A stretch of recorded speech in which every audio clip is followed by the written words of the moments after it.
Hi ಎಲ್ರಿಗೂ ನಮಸ್ಕಾರ. ನಾನು ನಿರುಪದಿ ಪಚ್ಚಿ. ಇವತ್ತು ನಾನು ಏನು ಹೇಳಕ್ಕೆ ಹೊರಟಿದ್ದೀನಪ್ಪ ಅಂತಂದರೆ, ಈಗ ಸೋಷಿಯಲ್ ಮೀಡ್ಯಾದಲ್ಲಿ ಟ್ರೆಂಡಿಂಗ್ ಆಗ್ತಿರೋ ಶಾಂತಿ ಕ್ರಾಂತಿ ಮೂವಿ ಬಗ್ಗೆ. ಈ ಶಾಂತಿ ಕ್ರಾಂತಿ ಮೂವಿ ಏಕೆ ಆ ಕಾಲದಲ್ಲಿ ಸೋಲ್ತು, ಇವಾಗ ಯಾಕೆ ಟ್ರೆಂಡಿಂಗ್ ಆಗ್ತಿದೆಯಪ್ಪ ಅಂತಂದರೆ, ಒಂದು ಉತ್ತಮ ಫಿಲ್ಮ್, ಉತ್ತಮ ಹೈ ಬಡ್ಜೆಟ್ ಇರೋ ಫಿಲ್ಮ್ ಅಥವಾ ಪ್ಯಾನ್ ಇಂಡಿಯಾ ಫಿಲ್ಮ್ ಅನ್ನೋದು ಆ ಕಾಲದಲ್ಲಿ ರವಿಚಂದ್ರರು ಆ ಕಾನ್ಸೆಪ್ಟ್ ತೊಗೊಂಬಂದರು. ಆದರೆ ಅದನ್ನು ಪ್ರೇಕ್ಷಕರು ಇಷ್ಟಪಡುವಲ್ಲಿ ಸೋತರು.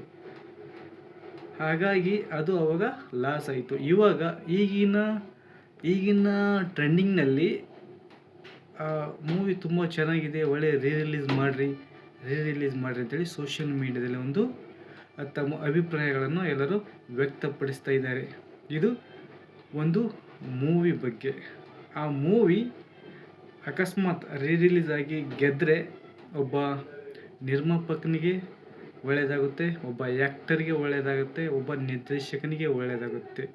ಅದೇ ರೀತಿಯಾಗಿ ನೀವು ಒಂದು ಉತ್ತಮ ಪ್ರಜಾಕೀಯ ಪಕ್ಷದ ಬಗ್ಗೆ, ಅದರ ವಿಚಾರದ ಬಗ್ಗೆ ಸೋಷಿಯಲ್ ಮೀಡ್ಯಾದಲ್ಲಿ ಟ್ರೆಂಡಿಂಗ್ ಮಾಡಿದ್ರಿ ಅಂದ್ಕೊಂಡ್ರೆ ಆವಾಗ ನೋಡಿ ಅದರ ಬದಲಾವಣೆ ಯಾವ ರೀತಿಯಾಗಿರುತ್ತೆ ಅಂತೇಳಿ. ಯಾಕಂದರೆ ಒಂದು ಮೂವಿ ಜಸ್ಟ್ ಎಂಟರ್ಟೈನ್ಮೆಂಟ್ ಪರ್ಪಸ್ ಆಗಿ ನೋಡುವಂಥ ಒಂದು ಮೂವಿ ಬಗ್ಗೆ ನೀವು ಇಷ್ಟೊಂದು ಕೇರ್ ತಗೊಂಡು ಮಾಡ್ತಾ ಇರುವಾಗ, ಒಂದು ಉತ್ತಮ ವಿಚಾರವನ್ನು ಇಟ್ಕೊಂಡು ಬಂದ ಈ ಉತ್ತಮ ಪ್ರಜಾಕೀಯ ಪಕ್ಷ, ಅದರ ಬಗ್ಗೆ ನೀವು ಒಂದು ಅಭಿಪ್ರಾಯವನ್ನು, ಅದರ ವಿಚಾರವನ್ನು ನೀವು ಈ ಸೋಷಿಯಲ್ ಮೀಡಿಯಾ ಮುಖಾಂತರ ಎಲ್ರಿಗೂ ಅದನ್ನು ಪರಿಚಯ ಮಾಡಿದರೆ ನಿಜವಾಗ್ಲೂ ಒಂದು ನಮ್ಮ ಈ ಆಡಳಿತ ವ್ಯವಸ್ಥೆಯಲ್ಲಿ ಉತ್ತಮ ಬದಲಾವಣೆಯಂತಹ ನಮ್ಮಿಂದ ತರ್ಬೋದು. ಅಂದರೆ ನಾವೆಲ್ಲರೂ ಆ ವಿಚಾರಗಳನ್ನು ಶೇರ್ ಮಾಡಿ ಜನರಿಗೆ ವಿಚಾರದ ಬಗ್ಗೆ ಮನವರಿಕೆ ಮಾಡಿದ ಮೇಲೇ ಅದು ಒಂದು ಸಕ್ಸಸ್ ಆಗುತ್ತೆ.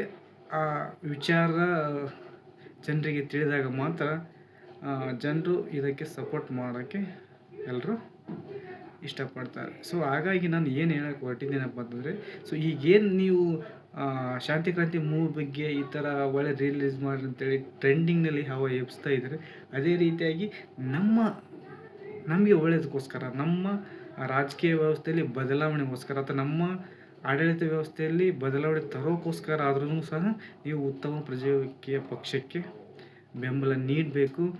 ಇದೇ ರೀತಿಯಾಗಿ ಅದರ ವಿಚಾರಗಳ ಬಗ್ಗೆ ನೀವು ಎಲ್ಲರಿಗೂ ಸ್ಪ್ರೆಡ್ ಮಾಡಬೇಕು.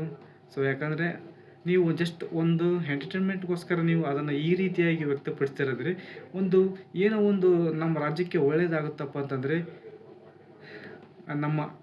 ನಮ್ಮ ಜೀವನ ಬದಲಾವಣೆಗಳ ವಿಚಾರಗಳನ್ನು ಇಟ್ಕೊಂಡು ಇದಕ್ಕೆ ಯಾಕೆ ಸಪೋರ್ಟ್ ಮಾಡಬಾರ್ದು ಪ್ರಜಾಕೀಯ ಪಕ್ಷಕ್ಕೆ ಅಂತ ನನ್ನ ಅನಿಸಿಕೆ. ಯಾಕಂದರೆ ಇದು ಜಸ್ಟ್ ನನ್ನ ಒಬ್ಬನ ಅನಿಸಿಕೆ ಆಗಿರೋದಿಲ್ಲ. ಯಾಕಂದರೆ ಇಡೀ ಸುಮಾರು ಜನನೂ ನಮ್ಮ ರಾಜ್ಯದಲ್ಲಿ ವ್ಯವಸ್ಥೆ ಬದಲಾಗಬೇಕು ಅಂದರೆ, ಈಗ ನೋಡಿ ಏನು ಮಾಡ್ತೀವಿ, ಒಬ್ಬ ಜನರಿಂದ ಆಯ್ಕೆಯಾದ ವ್ಯಕ್ತಿನ ಈ ಕಾಲದಲ್ಲಿ ರಾಜ್ಯದ ಥರ ನೋಡ್ತಿದ್ದಾರೆ. ನೋಡ್ಬೋದು ಅವ್ರ ಹಿಂದೆ ಇರೋ ಹಿಂಬಾಲಕರು ಮತ್ತು ಅವರು ನಡೆದುಕೊಳ್ಳೋ ರೀತಿ ಆಗಿರ್ಬೋದು. ಕೆಲವೊಬ್ಬರು ಇದ್ದಾರೆ, ಸಾಮಾನ್ಯ ಜನರ ಮಾತು ಕೇಳೋರು ಕೂಡ ಇದ್ದಾರೆ. ಅದು ನಾನು ಇಲ್ಲ ಅಂತ ಹೇಳೋದಿಲ್ಲ. ಆದರೆ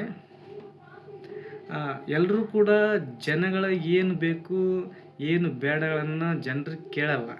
ಸೊ ಆದರೆ ಈ ಪ್ರಜಾಕೀಯ ಪಕ್ಷ ಕೇಳುತ್ತೆ, ಏನು ಬೇಕು ಏನು ಬೇಡ ಅಂತೇಳಿ. ಸೊ ಒಂದು ಸ್ಟ್ಯಾಂಡರ್ಡ್ ಆಪರೇಟಿಂಗ್ ಪ್ರೊಸೆಸ್ ಮೂಲಕ SOP ಮೂಲಕ ನಮ್ಮ ಉತ್ತಮ ಪ್ರಜಾಕೀಯ ಪಕ್ಷಕ್ಕೆ ಕೆಲಸ ಮಾಡುತ್ತೆ. ಸೊ ಇವ್ರಿಗೆ ಯಾಕೆ ಒಂದು ಅವಕಾಶ ಕೊಡಬಾರ್ದು ಅಂಥೇಳಿ ನೀವೆಲ್ಲ ಕೂಡಿ ವಿಚಾರ ಮಾಡಬೇಕು. ಸೊ ಕೊಟ್ಟು ನೋಡೋಣ. ಈಗ ನೋಡಿ, 2 ನಮ್ಮ ರಾಷ್ಟ್ರದಲ್ಲಿರೋದು ಎರಡು ಹೈ ಕ್ಲಾಸ್ ಪಕ್ಷಗಳು ಅಂದರೆ ಒಂದು BJP ಇರ್ಬೋದು, ಕಾಂಗ್ರೆಸ್ ಇರ್ಬೋದು, ಇನ್ಯಾವುದು ಪಕ್ಷಗಳು ಇರ್ಬೋದು. ಆದರೆ ಅವುಗಳ ನಿಲುವು ಎಲ್ಲರಿಗೂ ಅವಕಾಶ ಕೊಟ್ಟು ನೋಡಿದರೆ ಅವುಗಳ ನಿಲುವು ಏನು, ಅವುಗಳ ಕಾರ್ಯವೈಖರಿ ಏನು, ಅದರಲ್ಲಿರೋ ಜನಪ್ರತಿನಿಧಿಗಳ ಹೇಗೆ ಕೆಲಸ ಮಾಡ್ತಾರೆ ಅನ್ನೋದನ್ನು ನೀವು ಈಗಾಗಲೇ ನೋಡಿದಿರಿ. ಸೊ ಅದೇ ರೀತಿಯಾಗಿ ಈ ಉತ್ತಮ ಪ್ರಜಾಕೀಯ ಪಕ್ಷಕ್ಕೆ ಒಂದು ಕೆಲಸ ಕೊಟ್ಟು ನೋಡೋಣ. ಅವರು ಯಾವ ರೀತಿಯಾಗಿ ಕೆಲಸ ಮಾಡ್ತಾರೆ ಅನ್ನೋದನ್ನು ಒಂದ್ಸಲ ನಾವು ನೋಡಿದ ಮೇಲೆ ಗೊತ್ತಾಗುತ್ತೆ. ಸೊ ಅದು ಯಾವ ರೀತಿ ಯಾವ ರೀತಿಯಾಗಿ ಬದಲಾವಣೆ ನಮ್ಮ ರಾಜ್ಯದಲ್ಲಿ ತರುತ್ತೆ ಅಂತೇಳಿ. ಸೊ ಅದು ಬದಲಾವಣೆ ಅನಿಸಿದ್ರಪ್ಪ ಅಂದ್ರೆ ನಮಗೆ ಒಳ್ಳೇದಾಗುತ್ತಲ್ಲ, ಅದೇನು ಕೆಟ್ಟದಾಗಲ್ಲ. ಅಕಸ್ಮಾತ್ ನಾವು ಹೇಳಿದ ಕೆಲಸನ, ನಾವು ಸೆಲೆಕ್ಟ್ ಮಾಡಿದ ವ್ಯಕ್ತಿ ಆ ಕೆಲಸನ ಮಾಡಿಲ್ಲಪ್ಪ ಅಂದರೆ ರೈಟ್ ಟು ರೀಕಾಲ್ ಇದೆ. ಸೊ ಎಲ್ಲರೂ ಸೇರಿಸಿ ಅವನ್ನ ತೆಗೆದುಹಾಕೋಣ. ಸೊ ಜನರ ಕೈಯಲ್ಲೇ ಅಧಿಕಾರ ಇರುವಾಗ ಇನ್ನೊಬ್ರಿಗೆ ಯಾಕೆ ನಾವು ಮನ್ನಣೆ ಕೊಡಬೇಕು? ನಾವೇ ಹೈಕಮಾಂಡ್. ರಾಜಕೀಯ ಪಕ್ಷ ಅಂದರೆ ನಾವು ಸಾಮಾನ್ಯ ಜನರೇ ಹೈಕಮಾಂಡ್. ಸೊ ನಾವು ಹೇಳಿದ ರೀತಿಯಾಗಿ ಅವರು ನಮ್ಮ ಮುಖಾಂತರ ಸೆಲೆಕ್ಟ್ ಆದರೂ ಕೆಲಸ ಮಾಡಬೇಕಾಗುತ್ತೆ. ಸೊ ಹಾಗಾಗಿ ನೀವೇನು ಮಾಡಬೇಕು? ಭಾಳ ಸಿಂಪಲ್. ನೀವೇನು ರಾಜಕೀಯ ಅಂದರೆ ಅರ್ಥ ಆಗಲ್ಲ ಅದು ಇದಂತೆ ದೊಡ್ಡ ವಿಚಾರ ಮಾಡೋದು ಅವಶ್ಯಕತೆಯೇ ಇಲ್ಲ. ಜನರಿಂದ ಆಯ್ಕೆಯಾದ ವ್ಯಕ್ತಿ ಜನರ ಅವಶ್ಯಕತೆಗೆ ತಕ್ಕಂತೆ ಜನರಿಗೆ ಏನೇನು ಬೇಕು ಅವುಗಳನ್ನು ಒಂದು ಕಾರ್ಯಪಟ್ಟಿಯನ್ನು ಮಾಡಿಕೊಂಡು ಆ ಕೆಲಸಗಳನ್ನು ನಮ್ಮ ಯೋಜನಾ ವರದಿಗಳಲ್ಲಿ ಸೇರಿಸಿ ಅದರ ಮುಖಾಂತರ ಯಾವುದನ್ನು ಮಾಡೋಕ್ಕಾಗುತ್ತೋ ಅದನ್ನು ಕೆಲಸ ಮಾಡಿಕೊಡುವಂತಹ ಕೆಲಸವನ್ನು ನಮ್ಮ ರಾಜಕೀಯ ಪಕ್ಷದ ವ್ಯಕ್ತಿಗಳು ಮಾಡ್ತಾರೆ.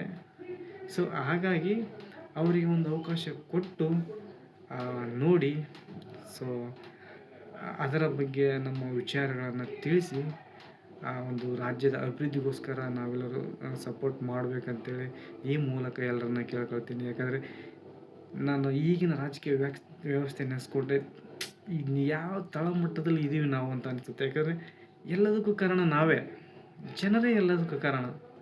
ಸೊ ಅದನ್ನು ನಾವು ಅರ್ಥ ಮಾಡ್ಕೊಳ್ಬೇಕು.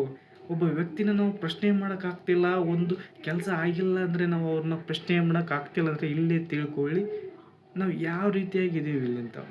ಇದೇ ನಾನು ಕೆಲವೊಂದು ವ್ಯಕ್ತಿಗಳು ನನ್ನ ಫ್ರೆಂಡ್ಸ್ ಆಗಿರ್ಬೋದು ಅಥವಾ ಇನ್ಯಾವುದೇ ವ್ಯಕ್ತಿಗಳಿರ್ಬೋದು ಫಾರಿನ್ನಲ್ಲಿ ಕೆಲಸ ಮಾಡ್ತಿರುವಾಗ ಅಲ್ಲಿನ ವ್ಯವಸ್ಥೆ ಹೇಗಿದೆ ಅಂತ ವಿಚಾರ ಮಾಡಿದಾಗ ಅಲ್ಲಿನ ದೇಶದ ರಾಜಕಾರಣಕ್ಕೂ ನಮ್ಮ ದೇಶದ ರಾಜಕಾರಣಕ್ಕೂ ವ್ಯತ್ಯಾಸವನ್ನು ನಾವು ಗಮನಿಸಿ ನೋಡಿದಾಗ ಅರ್ಥ ಆಗುತ್ತೆ.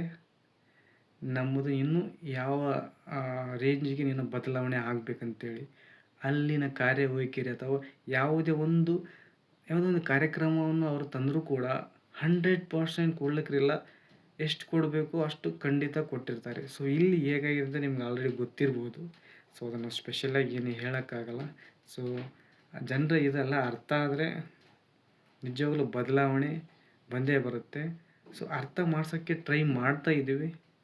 ಸೊ ಯಾವಾಗ ಅರ್ಥ ಆಗುತ್ತೋ ಗೊತ್ತಿಲ್ಲ, ಅದನ್ನು ತಾವಾಗೇ ಮನವರಿಕೆ ಮಾಡಿದರೆ ಸರಿಯಾಗುತ್ತೆ. ಸೊ ಇಷ್ಟು ಹೇಳಿ ನಾನು ಸುಮ್ಮನೆ ಒಂದು ಪ್ರಜಾಕೀಯ ಕೊಟ್ಬಿಡ್ರಿ ಎಲ್ಲ ಒಳ್ಳೆ ಕೆಲಸ ಮಾಡ್ತಿದ್ದಂತ ಏನಿಲ್ಲ. ಯಾಕಂದರೆ ಒಂದು ಅವಕಾಶ ಕೊಟ್ಟು ನೋಡೋಣ ಅಂತೇಳಿ ಮಾತ್ರ ನಾನು ಹೇಳ್ತಿದ್ದೀನಿ. ಯಾಕಂದರೆ ಎಲ್ಲರಿಗೂ ಅವಕಾಶ ಕೊಟ್ಟಿದ್ದೀವಿ, ಇವುಗಳಿಗೆ ಒಂದು ಅವಕಾಶ ಕೊಡೋಣ.